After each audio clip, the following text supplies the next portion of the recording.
What's up, traders? Welcome back to my channel, Frank's Trades. Today I'm going to talk about the two biggest acquisitions in cannabis history, and I'm going to compare them. One that's happened already and one that is going to happen in October. I'm going to compare them and I'm going to decide which one I think is the better acquisition. Curaleaf is a big medical marijuana company and recently announced their acquisition of Grassroots for $875 million on July 17th, which was after Charlie Batchel, the CEO of Cresco Labs, had spoken about their deal with Origin House. Although Curaleaf's acquisition of Grassroots was definitely more costly, I'm not so sure that it was a better deal than that of the Cresco Origin House acquisition. First, let's take a look at the chart of Curaleaf, ticker symbol CURLF, up 14% since the acquisition and about 35% overall. Cresco, CRLBF, manufacturer, brander, and distributor, is up about 89% overall, but down 30% since it announced its acquisition of Origin House on April 1st. With all the potential these stocks carry, and with the recent pressure on the cannabis market as a whole, it's hard to tell where the price of each stock should stand. So when this happens, I start looking at the fundamentals of either company. Curaleaf operates in 19 states now on the East and West Coast, with their new combined total of 131 dispensaries on the way in the key states of Ohio, Pennsylvania, and Illinois, where there aren't a lot of marijuana retailers just yet.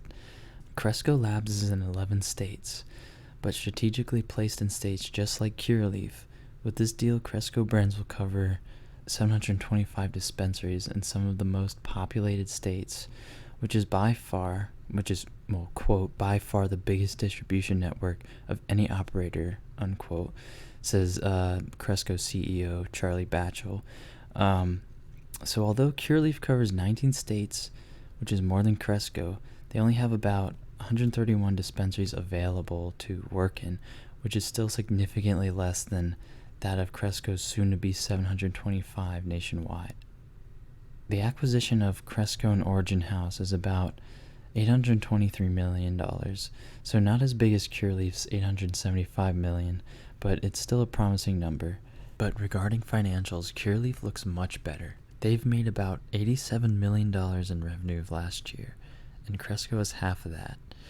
In 2017, they made $28 million, and in 2018, they jumped to $87 million, which was a 302% change year over year. And for their other accomplishments, they have raised $34 million in one quarter, increased sales by 46%, operate in 36 dispensaries with the same idea as Cresco, but with less dispensaries, and were left with $266 million of cash on hand at the end of the year.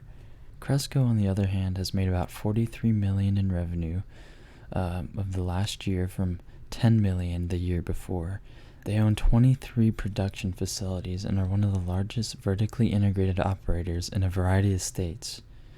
So that means they do cultivation, distribution, manufacturing, extraction, and even some brick and mortar retail. So in regards to money spent, I think Curaleaf has the bigger acquisition, but from a payoff standpoint, I think Cresco has made the better deal. Regardless of revenue, it's giving them a much greater potential than that of Curaleaf when it comes to more of their brands in more states and operating in many more dispensaries nationwide. Anyways, we'll see eventually, but I do like Cresco. It could be a bias of mine for being an Origin House and watching that company perform over the last year or so. I'm a fan of Mark Lustig, the CEO of Origin House. He seems competent and better suited for management than Canopy Growth's CEO Bruce Linton, and I can't wait to see what he does with Cresco when his company gets acquired. But at the end of the day, it's really just opinions.